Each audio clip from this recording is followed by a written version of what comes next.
So, you have a Quest 3 or 3S, and you want to make it more comfortable. Well, there are two main ways to do that: face covers and straps. I have tried a lot of different face covers and straps, but I haven't tried all the ones I'm going to mention in today's video, so one or two will just be popular in the VR community and worth mentioning, and of course, the links for every product will be in the description. For face covers, there is absolutely no reason to get the ones Meta sells. Compared to the ones I'll mention, they're just not good. First off, the one I've spent the most time with is the AMVR FC1. Right now, it's also only $20, making it a very cheap choice. What's so good about this one, besides the price, is you can select from a lot of different options. There are different heights and materials to use. My favorite is the ice silk it comes with. It feels really soft, and it gets a lot less sweaty than leather. The next option is by Globular Cluster, which if you own a PSVR 2, you probably already know who they are because they made the best comfort mod for that headset. So when they reached out and offered to ship me their new magnetic face cover for Quest 3, I said of course. This is a pricier product at $50, but it offers a level of swappability and customizability and an ease that you won't find with any other face cover. Everything about this product is magnetic, so you can swap instantly. And with other facial interfaces, you have to snap it in and it takes time and effort, but here the magnets are so nice. Everything is magnetic, and it's all customizable too. It's like a build your own face cover. They have magnetic light blockers on the side and on the nose, and 3 different height and material options. They even have optional spacers if you use glasses or if you want a certain distance away from the lenses. It's a complete product experience. Now, these are the two main face cover products I would recommend the most out of every single one I've tried. I'd get AMVR FC1 if you are on a budget and don't plan on switching around your face cover a lot, or you don't share your headset.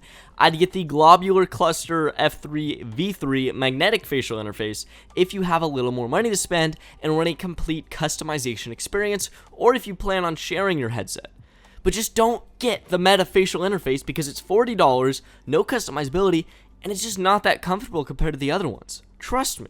With straps, it does get a little bit more complicated because it depends more on your personal preferences. For me, I typically use a Meta Elite strap plus battery because I'm always running out of battery life and I appreciate the back weight that balances everything out. But if you don't want the extra weight, don't run out of battery, or can't afford the extra cost, a regular Meta Elite strap is also very good. However, there are a ton of great third-party options that I would recommend just as much, if not more.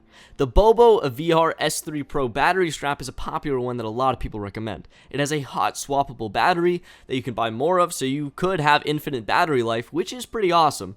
And the halo design is something a lot of people like. One that I've used before was the Kiwi Design H4 with battery. And the thing is, it's a halo strap, and like I said, a lot of people like them. But they're just not typically for me. I prefer the Elite plus battery strap for that reason. Now, the last strap I'll cover is the Kiwi Design K4, and it does not have a battery in it, and it is not a halo strap, and it's also a lot cheaper. It's kind of similar to a Meta Elite strap, but just pretty much half the price. I like this strap a lot, and I think if you're more on a budget, but you can still spend some money on a strap, this would be the one to do it. It's $40 and on sale right now for $32, I'm pretty sure. So this is a really good product if you're sort of in the middle budget range and you kind of want a nicer product without spending a ton of money for it. Now finally, I just want to mention that there are a whole suite of comfort products for the controllers, like grips or rechargeable batteries or molds to put them in, but I can tell you from experience that none of them are must-buys unless you have specific use cases for them. So if you see TikToks or you see a lot of advertisements saying these are the products that's going to revolutionize your gameplay experience, it's not really true unless you get like a gun stock and you're really into those kind of games with specific use cases for them. So I would highly recommend, above all else, buying a face cover and a strap above all else. Those are the two things you should buy when you first get your Quest accessory-wise. I honestly could not imagine spending as much time as I do in VR without them. So those are the main products I recommend, but if I missed any products that you are a big fan of or recommend a lot, comment down below and I'll highlight the comment or pin it or whatever so other people can see the product and then get different experiences based off what they're looking for.